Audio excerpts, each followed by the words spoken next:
آپ کے لیے میں اپنی زندگی کے تجربے سے جو میں آپ کو آج پیغام دینا چاہتا ہوں، اور میں چاہتا ہوں ساری زندگی یہ باتیں یاد رکھنا. یہ میری ساری زندگی کا تجربہ ہے کہ دیکھیں انسان وہ بڑے کام کر کے جاتا ہے اور اس کا نام ہوتا ہے دنیا میں، وہ نہیں ہوتا جس میں اللہ نے عقل زیادہ دی ہو، جس میں تعلیم زیادہ ہو، جو بڑے پیسے کے گھر میں پیدا ہو. وہ انسان اوپر جاتا ہے جس کی سوچ بڑی ہوتی ہے، جس کی خواب بڑی ہوتی ہے.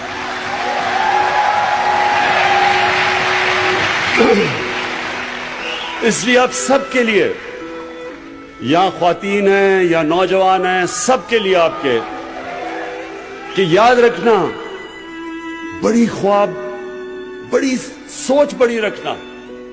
اور بڑی سوچ ہمیشہ ایک انسان سے نکل کے ہوتی ہے. بڑا انسان وہ ہوتا ہے جو اپنے سے باہر نکل آتا ہے، جو اپنی ذات سے باہر نکل آتا ہے. دنیا کی تاریخ میں بڑے بڑے امیر لوگ آئے.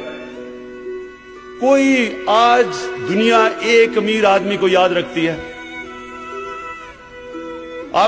کوئی آپ کو یاد ہے امیر آدمی آج ہے، جیسی وہ مرتا اس کے بچے ہی اس کو بھول جاتے ہیں، باقی دنیا تو چھوڑیں.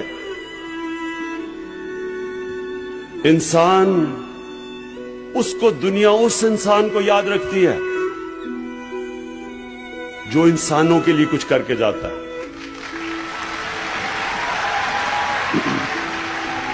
اس لیے جس کو greatest man in human history, جو ایک 100 گریٹسٹ مین کی جو ایک کتاب ہے، اس میں نمبر 1 ہمارے نبی صلی اللہ علیہ وسلم ہے. اور ہمیں قرآن میں کہا گیا کہ ان کی زندگی سے سیکھو.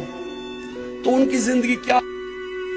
بار بار اگر آپ نے بڑا انسان بننا ہے، نوجوانوں، اگر آپ نے بڑا انسان بننا ہے تو ان کی زندگی کو بار بار پڑھو، سمجھو وہ کیا ہے،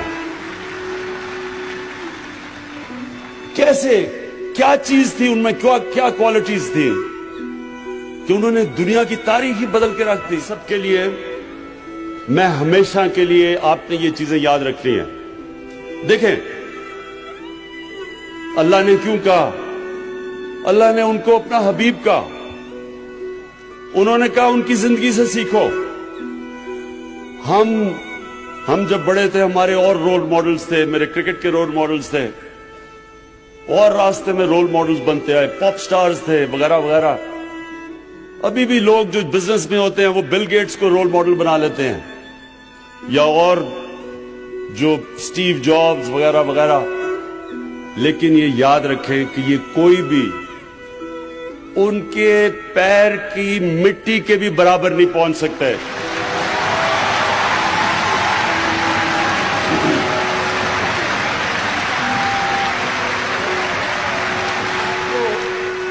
اب یہ یاد رکھیں کہ ان کی جو زندگی ہے وہ دنیا، یہ تاریخ کا حصہ ہے، ہسٹری کا حصہ ہے.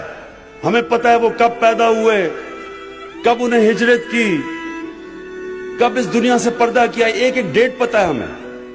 اب میں آپ کو ان ڈیٹ سے بتا رہا ہوں. میں کیوں کہتا ہوں کہ کوئی ان کا مقابلہ نہیں کر سکتا. 625 میں جنگ بدر ہوتی ہے. مسلمان صرف 313 لڑنے والے، ان میں سے سب کے پاس تلواریں بھی نہیں تھی. اور 636 11 سال کے بعد، یہ تاریخ کا حصہ ہے، میں آپ کو تاریخ بتا رہا ہوں. وہی مدینہ کے ریاست کے مسلمان جو اس وقت کی سپر پاور تھی، رومن ایمپائر، صرف 11 سال کے بعد بدر کے، جدھر صرف 313 لڑنے والے تھے، رومن ایمپائر کی جو بیزنٹائن ایمپائر کی جو سدرن لیجن تھی، وہ 1 لاکھ فوجی تھے اور لیٹسٹ ہتھیار تھے ان کے. تو 11 سال کے بعد یارموک کی جنگ میں وہ گھٹنے ٹیک دیتے ہیں مسلمانوں کے سامنے. ایک منٹ بھائی، سن لو.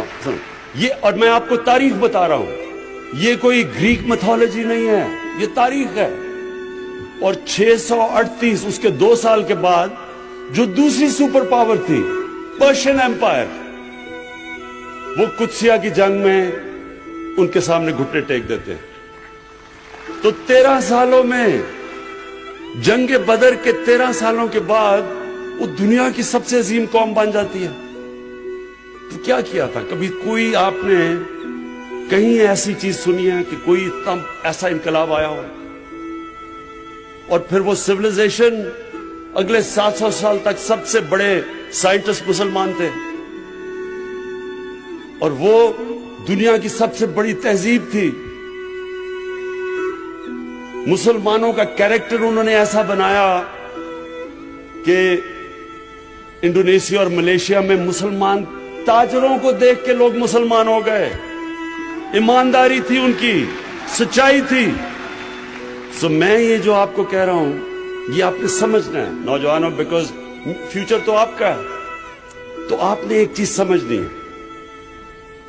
نمبر 1 سب سے امپورٹنٹ چیز یہ کہ ہمارے نبی صلی اللہ علیہ وسلم نے انسانوں کو بدلا.